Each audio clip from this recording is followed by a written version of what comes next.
Dan has been around this process, Dan Willmann, for a long time, has been instrumental in making the Jesus film in ministry and the development side grow so rapidly over the years. 6 years he was in Chicago as a major donor rep at the Jesus film.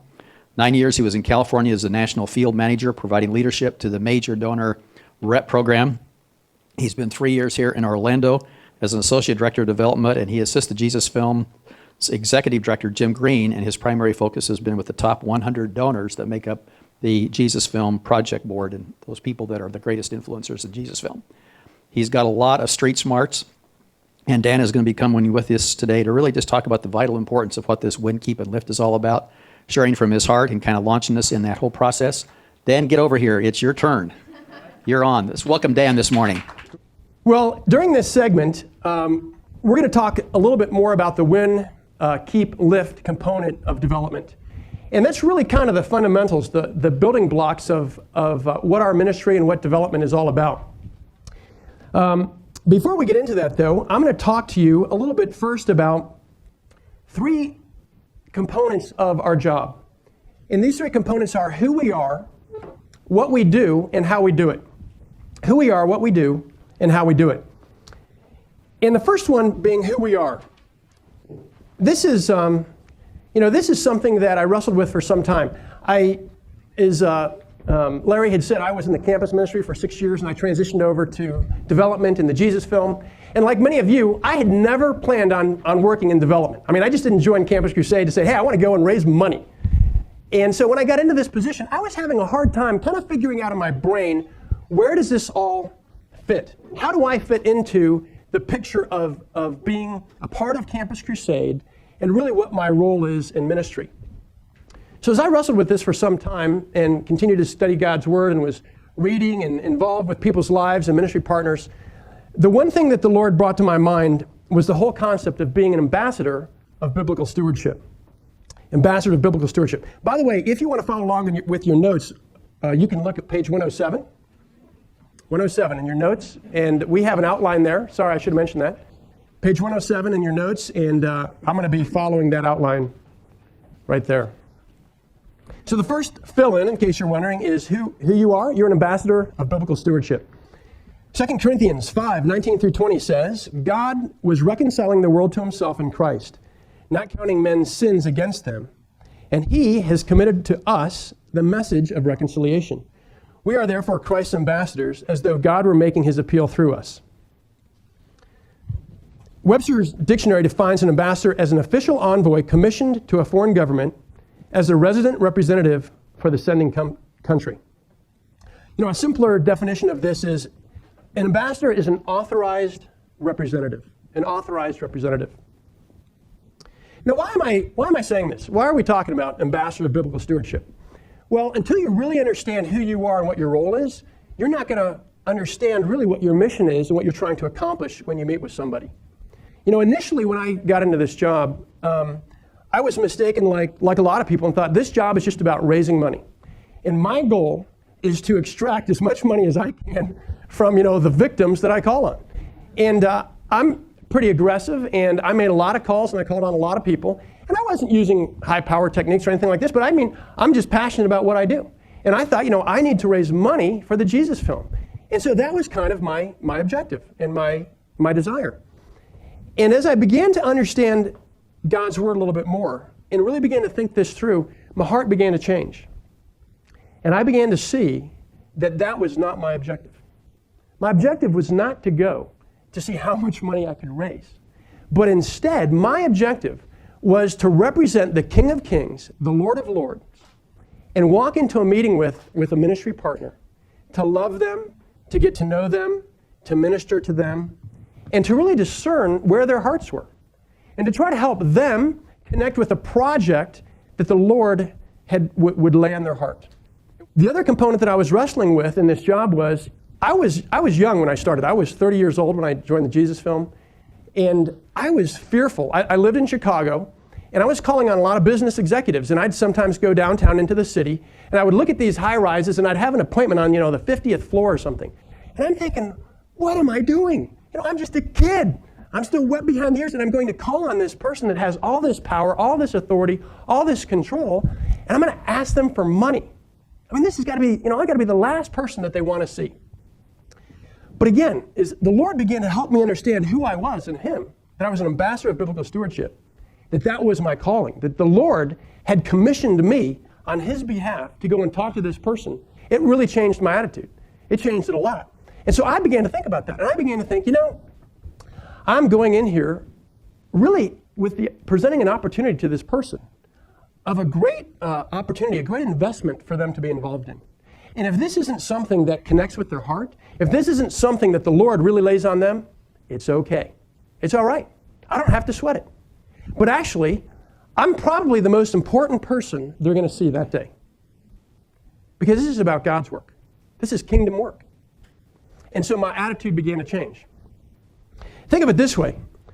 Can you imagine if you were a broker back in the early 80s and you were selling Microsoft stock, and the Lord gave you a window into the future, and He showed you that Microsoft was just going to explode over the next 20 years. And He showed you that, and you walked into one of your customers, your clients, and you were trying to convince them to invest in Microsoft. I mean, how passionate would you be to sell them Microsoft stock? I mean, you'd be pounding the table, wouldn't you? I mean, you'd be like, you've got to buy this stuff. I mean, this stock is going to take off. This is going to be one of the best investments you can possibly make. The return on the investment is going to be phenomenal. So that's really the point that I'm trying to make here, is that you do not need to be ashamed. You are an authority and a representative of the Lord of Lords and the King of Kings. And when you walk into people's offices, and there are enormous homes that are so intimidating, you can know that you're there because God sent you. And you have a product, or you have a ministry that you're representing, that if they invest in this, they receive a blessing. They're going to get a great return on their investment. So you don't have to apologize. You don't have to, be sorry about this and feel like a little mouse, No, this is a great opportunity for them to invest in. And if they choose not to invest, that's okay. It's okay. The Lord is working in their heart, and He will direct their steps and their decisions. So you can leave it at that and just say, you know what, that's okay. I know the Lord is going to direct me to the people that He wants involved in this project. And I'm actually going to be talking about that later this afternoon during my next segment. Because you are an ambassador of biblical stewardship, it is very important for you to become an expert in this field. And it's not too hard to do.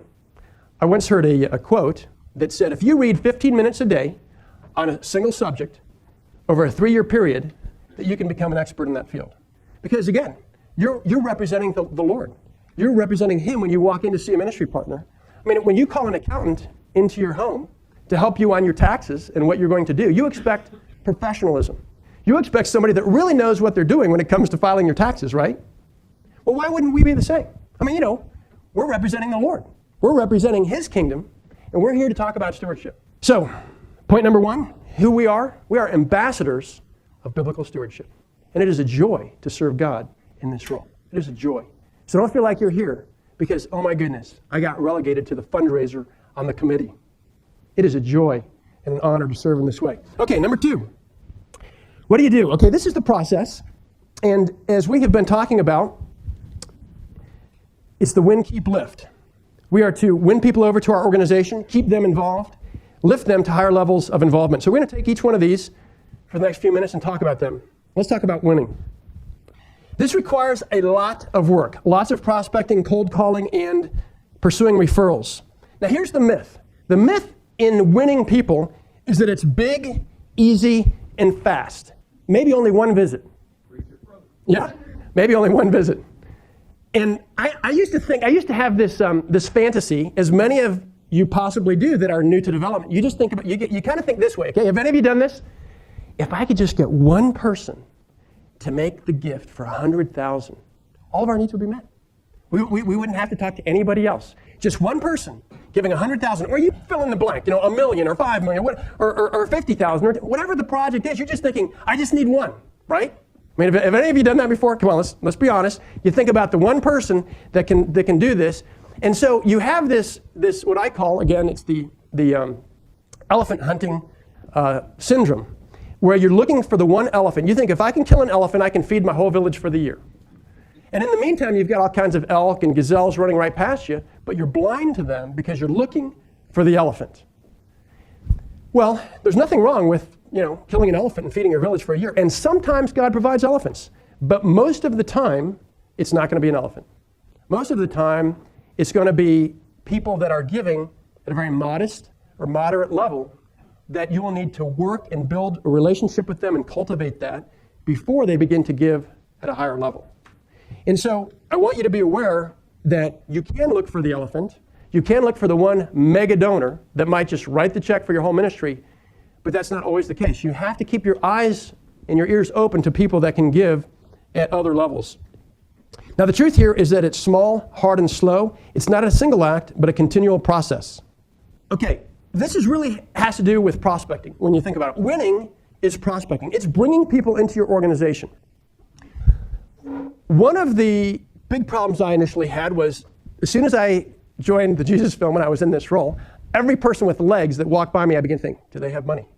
Do they have money? I'd meet people at church. I bet you they have money. I just started thinking about everybody and thinking, they all have money. And I didn't have a filter to screen and to use as a grid in my mind to evaluate really who was the right person to go after and to talk to about money. Okay? So that's what I want to give you right now. I want to give you a filter that is not my own. I borrowed this from somebody else. Can't remember where I heard it first. But it's called Has It. Has It. You want to find people that has it. H is a heart for God. Heart for God. Do they have a kingdom mentality? Now, a person really needs to have all 5 of these components in place before they're going to make a major gift. If they don't have all 5 of these things, they will not make a gift. So when I meet somebody, I kind of run through my mind these 5 points and say, does this person has it? First one, as I said, is heart for God. Do they have a kingdom mentality? A person obviously needs to know the Lord. They need to love the Lord. Have any of you had a non-believer make a contribution to your ministry? Okay, some of you have. It happens. All right, it happens. God sometimes does that and uses non-believers to get involved in your ministry. But you're going to find that it's not a good idea to go after people in the marketplace who are maybe really successful who don't know the Lord. It's just not a good use of your time. It's not to say that it can't happen, but heart for the Lord obviously is critical. Secondly, ability to give. If this person is a school teacher or a bank clerk or, they might have some assets and resources put aside.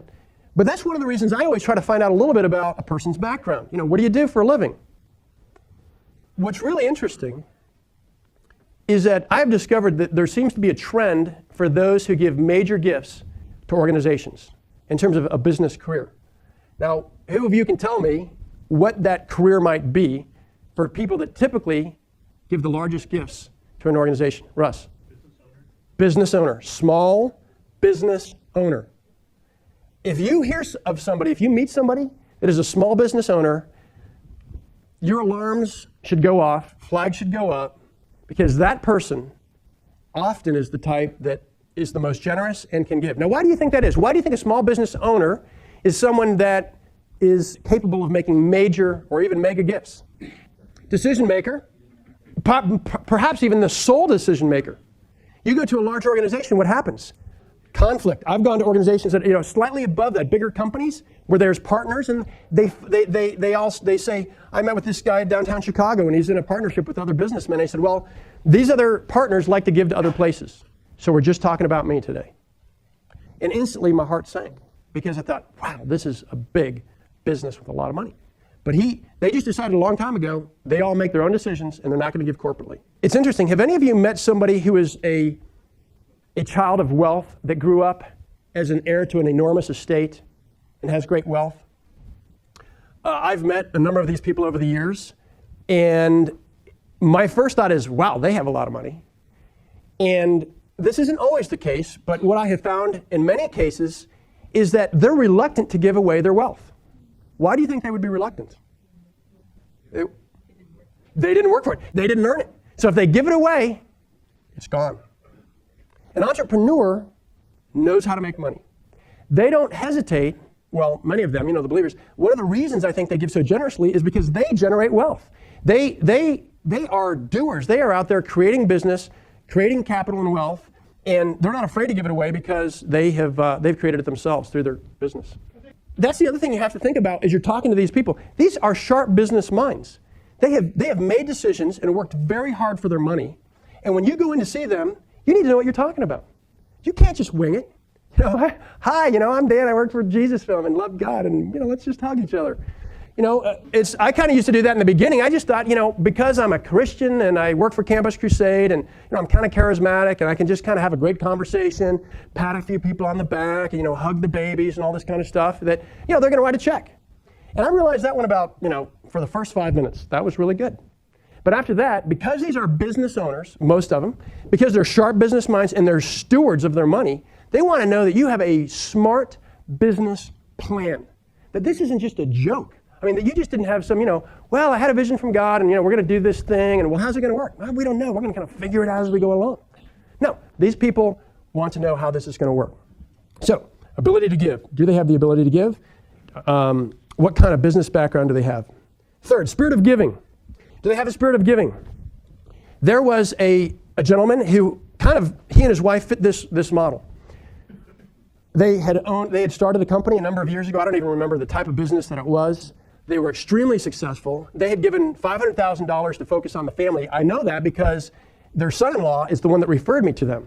And he goes, don't mention to them that you know this, but they just gave $500,000 to focus. He goes, man, your ministry is great. You ought to go in there, and they got a pile of money. I was like, man, I just foaming at the mouth. I'm like, yes. So I go in there. I was young. I was doing the job. I was living in Chicago, and so this is over in Michigan. So I'm going to Michigan. I met with this couple for 5 years. And they didn't write one check to the Jesus Film Project. Not a single check. And I thought to myself, goodness, why aren't they giving to the ministry? And I realized I think they had a spirit of giving because they gave to focus on the family. But it seemed that, if you look at the next point, interest in your ministry. They didn't seem to have much of an interest. They seemed to like me. They seemed to think that this is really pretty kind of cool. But they just kind of lacked the interest in the ministry. They were always kind to meet with me, but they didn't seem to have a lot of interest. So I hated to let go of it. I hated to just cross them off my list. But I finally did, because I thought, I am wasting my time. They're missing one of the 5 key components that they needed to have. Now, of all of these 5 things, I is the one thing that they're probably not going to have when you first meet them. And that's okay, because they don't know about your ministry. So that's where you educate them, you inform them about who you are and what you're doing, and hopefully they will reach a point where they become excited and they get involved with you. So interest is important. Interestingly enough, have you guys done this? I think most of us in here all raise our support. I remember when I first joined staff and I started raising support. And I was making up my list to call on.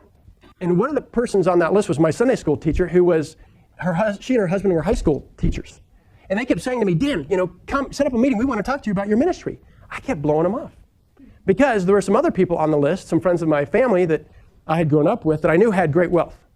And so this one particular individual was a friend of my family's for years. Even as a young boy, I used to mow their grass. And he had become an executive for Arthur Anderson. This guy was making a lot of money, lived on the right side of town with the big cars and the big home and all this stuff. I remember calling on him, and I remember them saying to me, we just don't have the resources right now to invest in your life or to give to your ministry. But then, we love you. We're excited about what you're doing. And I was really discouraged. I just thought, I'm looking at all these nice cars in their driveway. I'm looking at this big home. They've known me since I was a wee young lad. And I'm thinking, why won't they invest in me? I was really discouraged. And then I finally called on the school teachers, who was my Sunday school teacher. And I went on an appointment, and I'll never forget. This is one of the only appointments I can remember. This is 24 years ago. And I remember being in their tiny little house and to see their expression and how excited they were that I was going into full-time ministry. They were so excited for me. And they got out their checkbook, and this is 24 years ago, and they wrote me out a check for $50. And I was like, hey, this is really great. Thank you for the $50. They said, no, this is monthly. Monthly. I was blown away, because as you guys know, 24 years ago, $50 a month was a big supporter. Big supporter. And they supported me for a number of years. And you know what the difference was? Spirit of giving. Spirit of giving. They caught it. They knew that investing in kingdom work was so much more important than buying a new car, than getting a bigger home, than anything else. And when you meet people like that, you know that they've got it. You know that they've got it. And it's so cool to see this. And it has begun to transform my own life personally. And I'll share a little bit about that later. And then the last one here is timing. The timing is right.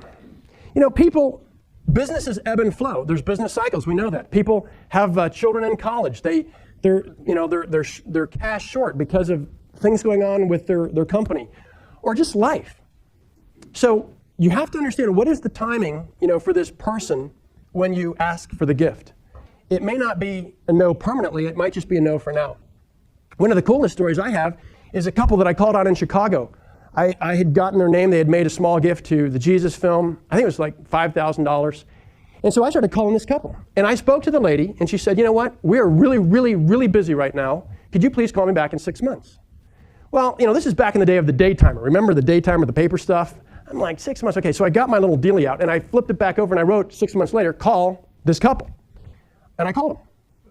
And she's like, hey, Dan, good to talk to you. So we talked again. She goes, we're still kind of really busy. Can you push it back another 6 months? I did it again. I did that for 3 years because she didn't tell me no. She just said, so I kept doing this. So that, what's it going to hurt? When I finally met with them, they came on, I think at about $60,000 a year. And they now are giving around $100,000 a year, and they have ever since that time. And that was probably about 15 years ago. And they give $100,000 a year to the Jesus Film every year. Every year. So timing was not right for them. So when you are out there looking for the right people to challenge to a gift, they really have to have those 5 things, okay? And I always ask our guys on our team, do they has it? Does this couple has it? Okay, let's talk about keeping. So that's winning. Let's talk about keeping. In some ways, it is easier to win than keep, but it is cheaper to keep donors than win new ones. Like Debbie said this morning, they made an $80,000 gift to an organization. Hopefully it wasn't ours. If it was, I apologize, and please come back. And they really weren't thanked properly. They weren't kept involved. They weren't appreciated. They didn't feel appreciated, so they just stopped. They're not going to give to them anymore. And how much work is it going to take for that organization to go out and find another $80,000 donor to replace them? That's brutal. It's brutal, isn't it? When you've got somebody who's given to you, man, hold on to them. Do everything you can to be engaged with them, because keeping is cheaper than winning new ones. The average organization, you would know this, I don't know, but the average organizations I heard loses 10 to 20% of their donor base every year. Can you believe that? How crazy is that we're losing these people out the back door and we're running out the front trying to find new people to bring them on in? It's just a real bummer. Okay, the myth here then is that once a person has made 1 to 2 gifts, they're certain to keep giving. But the truth is, without continual appreciation and greater levels of involvement, they will leave. They will leave. Another story. There's a guy that is on our rep team. I will not mention his name, but it could really be any of us, because probably we've all done this at some point. He had a $50,000 donor on his caseload, and I was reviewing his caseload with him, which is what I did every year after the first of the year. We were kind of evaluating his year. And he had this $50,000 donor who had given the previous, I think it was either 2 years or 3 years in a row. I can't remember. And that year they didn't give. Okay, so this is in January, so just at that December, a month earlier, they did not give this year. And I'm looking at this report and I see 50,000, 50,000, 50,000, 0. And I said to him, did you call on this guy? He said, well, yeah, I did. I said, did you give him a proposal? No, I didn't. Why not? Well, because he'd just been normally giving to our ministry. I was like, wow, really? I said, bro, you can't assume, because a person has been giving to you at this level, that they're going to do that every year. You cannot make that assumption. You need to go to them and to challenge them and to tell them how their money is needed for this year. So he lost that ministry partner. We tried to reclaim it, but it didn't happen. In fact, he shifted his giving to another ministry. And he's still involved with Crusade today, because I see his name surface in other places. So many of you perhaps are benefiting from our lousy mistake. And I'm sure the Lord was involved in this too. But the point is this. Don't assume a person is going to stay with you just because they've given 1 or 2 years in a row. Don't assume that. Be involved in their lives. Another illustration with this. With my own self, this past year, there is a individual on our board that the last couple of years has given $1.5 million to the Jesus Film. Now that's the biggest gift that we've had the last few years. And I called this person in September about the year-end gift. And they said that, yeah, send over the information, whatever. So I did. And I was tracking this thing because I knew that 2008 was going to be a tough year. I'm tracking this thing, and I'm watching like a hawk. And I'm trying to email and stay in touch, but trying to give space. I'm not trying to be pushy, but just saying, hey, are you going to give this year? What's going on? So finally, in November, I get an email back and says, I don't think we're going to do it this year. I need a proposal by tomorrow or something like that. I'm like, are you kidding me? Why didn't, I had emailed in September. They said, why don't you wait until January? We can give in the first quarter of of the year. I said, you have no idea how important this gift is to us. I mean, really, it is very important to us. And they said, okay. They said, let me look over. They said, send me the needs list one more time because I lost the other one. Let me look it over, and I'll get back to you today, the projects that we're interested in. I said, we will do whatever it takes to get the proposal to you. Okay. So she looked it over and then shot it back to me a few hours later. And then we went into high gear. And it was one of those days that you just work long hours to get the job done. This is no lie. We got the proposal to them. We had to email it to them. They had a cutoff at 12 noon Central Standard Time on, I forget what date it was. We sent it to them 1 hour before it was due. And then, because the file was so big, it wouldn't go through the Crusade server. I panicked. I'm like calling our IT people. This file hasn't gone through. It's got to go through. So they're all checking everything. And finally, about 30 minutes later, they called back and said, it came through. It's in our inbox. It'll be presented. I'm like, oh, praise the Lord. So they looked at it the next day, approved it. We got the $1.5 million gift. Praise the Lord, right? But the point is this. If I would have assumed that they were going to make this gift and hadn't followed up, we would have been dead in the water. That gift basically saved us at year end. It saved us. And I was just in tears, just thankful to the Lord that they were willing to work with us. And they realized that they kind of had, dropped the ball a little bit and didn't give us much warning, but I just said, we will do whatever it takes.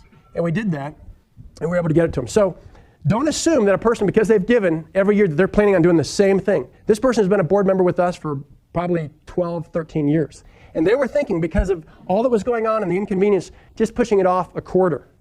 That's what they were thinking. But you've got to always check. Okay, how do you keep them? Cultivate. But as Larry Onan says, what's the word, Larry? Collaborate. Okay, I'm already outdated, guys. Larry, he's so sharp. He's way ahead of me.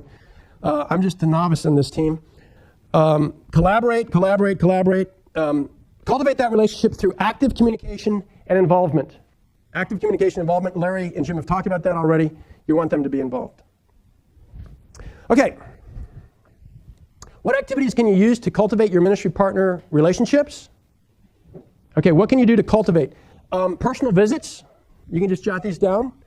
Telephone calls, vision trips, briefing conferences. Another nice little touch is letters like birthday cards, anniversary cards. We program those in the Jesus Film. When we learn a person's birthday and anniversary, we have a system where we put them in our database so that we send them out and we're notified to write personal letters and thank yous and anniversary cards. And then also, one of the things that we forget about this is having fun.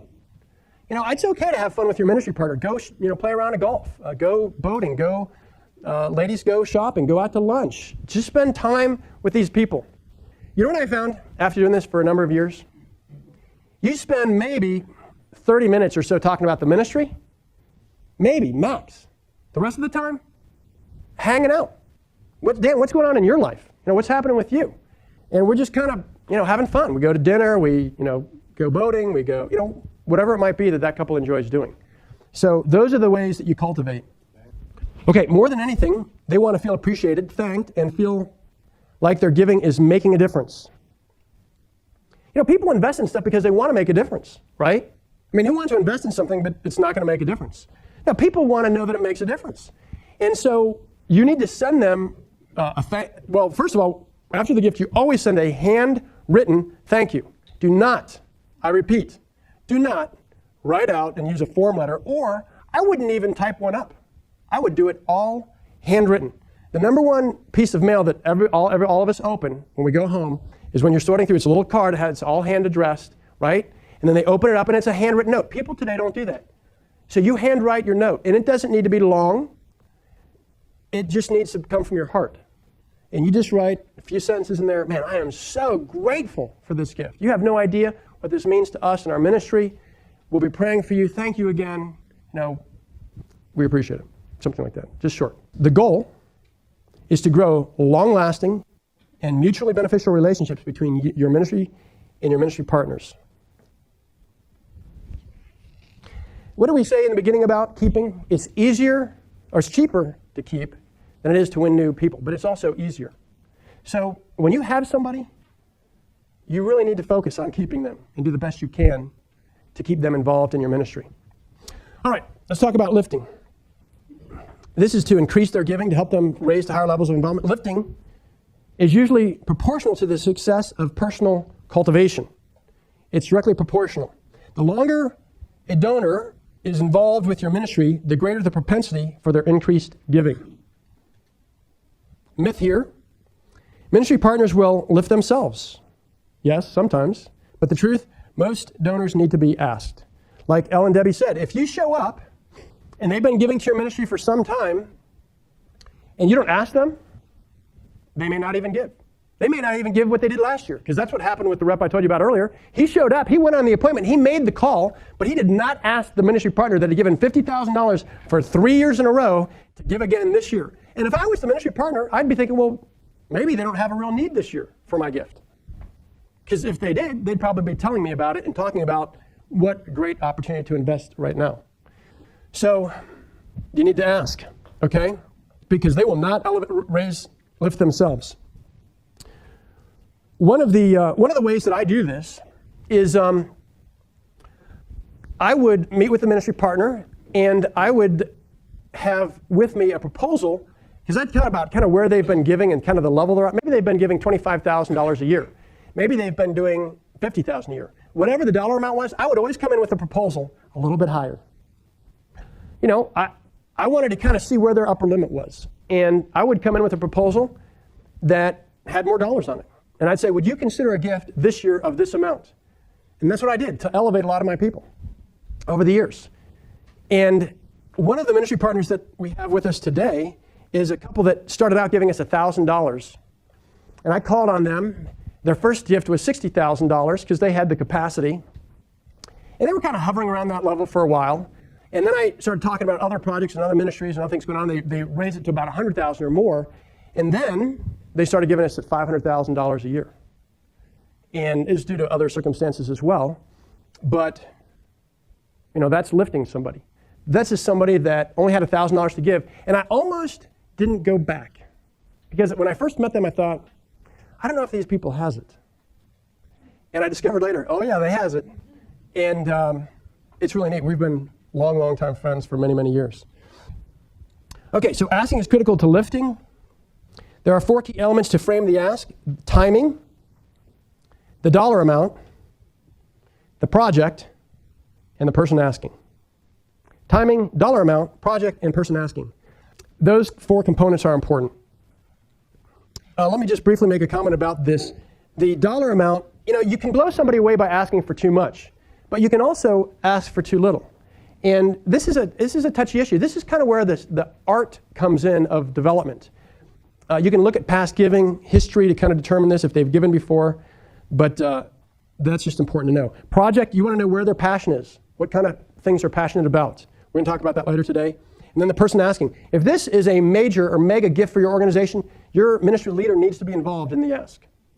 I used to bring Paul Eshelman in when I would get to a place where I realized this is a big ask. And I need to have Paul involved because this is something way beyond what this ministry partner's ever done, and it's way over my head. So I had built all of the groundwork for maybe months, possibly years. And I brought the right guy in to close the deal at the right time. Okay. Let me give you this pictorial illustration about farming. If you were a farmer and you wanted to produce more crops, what options would you have? Well, you've got really 3 options. They're here in your notes. Number 1, cultivate and fertilize the land you currently own so that it produces more. Secondly, you could buy more land so you can plant more seed. Third, you can do both. Okay, let me back away from this and kind of explain what we're talking about here. There's really only 2 ways to raise money. I'm a real simple guy, and I like just kind of simple things. And when I finally realized this, I thought, oh, this is interesting. There's only really 2 ways to raise money. You either recruit somebody new to your organization, or you take somebody who's giving to your organization and elevate their level of giving. That's it. That's the only 2 ways to raise money. You recruit somebody new to the organization, or you have somebody that you elevate to a higher level of giving. That's what you do to raise money, those 2 ways. Now, based on where you are in your stage of development and where you are with your ministry, you have to determine where you place your emphasis. When I was brand new, my whole emphasis was on winning, was on finding new people and getting them involved. But you know what I discovered is a danger? I noticed that there were some guys I was working with on our team that liked winning so much, they were forgetting about the keeping. You know what I'm saying? They were forgetting about the people that they had on their caseload. And they weren't doing a good job cultivating.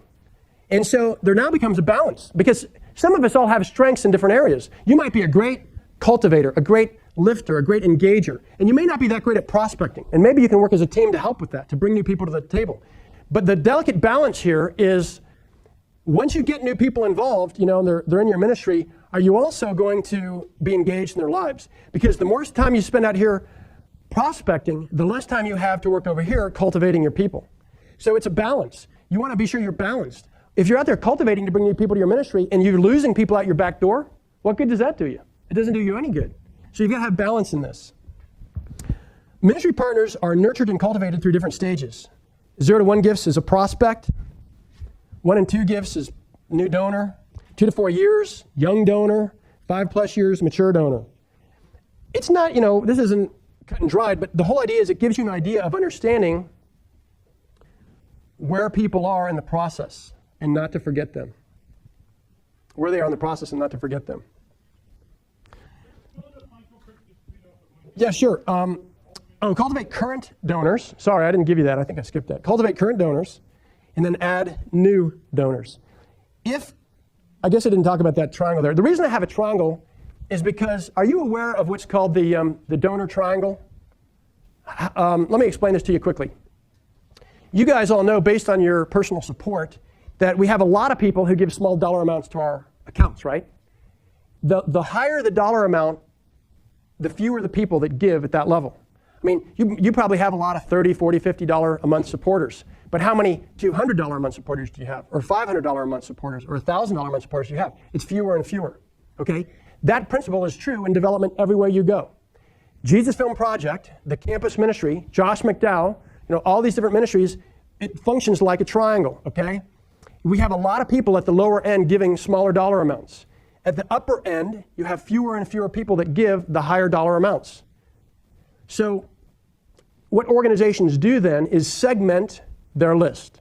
We're not going to talk about that today, but they segment because there's different strategies to use based on where this person falls. Now, what we do in major donor work is we work just with the tip of the pyramid. Typically, that's, you know, the Pareto rule. It's the 80-20 rule. The top 20% of your ministry partners are probably giving 90% to your ministry. So if they don't give, like if that $1.5 million gift hadn't come into our ministry, we'd have been hurting, okay? So I spent hours working on that gift, hours, and years actually, from all the previous cultivation I'd done for that gift. Now you can spend a lot of that time working with a lot of these little fish down here, but you're not going to get the money. So it's important to understand that, you know, where to spend your focus. So anyway, I have this triangle here. So the darker triangle in the middle, let's say that's the current number of ministry partners you have today. So you want to cultivate that group of people. In the way that we talked about here to get more money involved in your organization is you have one of 2 options. You can go out and find new ministry partners, which would then grow the size of your triangle because now you're working with more people. Or you can take the people that are currently giving and elevate them to larger levels of giving. those are the two options that you have. And I like the whole thing about farming.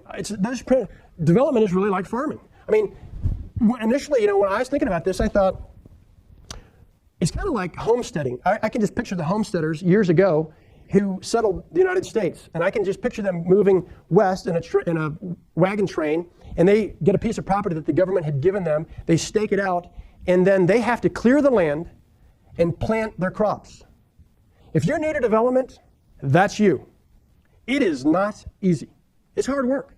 It is hard work. I busted my tail for years constantly clearing that land and getting it to a place where this soil would be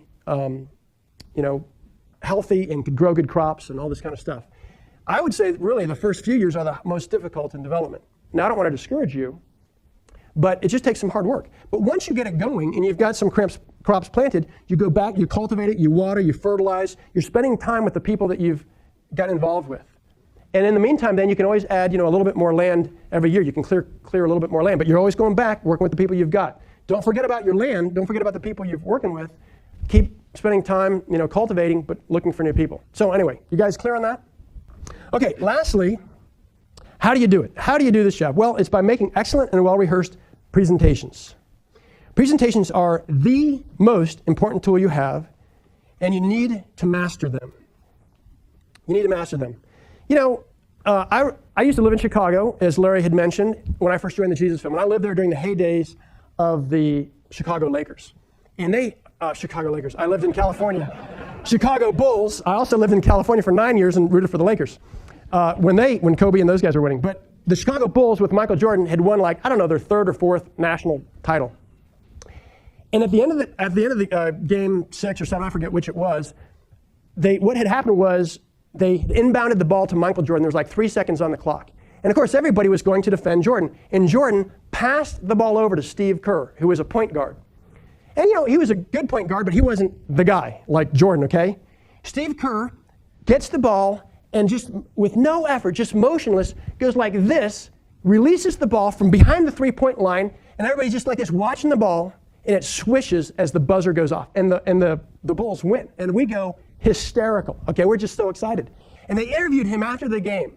And they said, Steve, weren't you nervous when you made that shot? And you know what he said?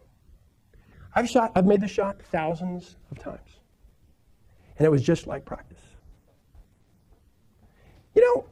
That's the way it is with development.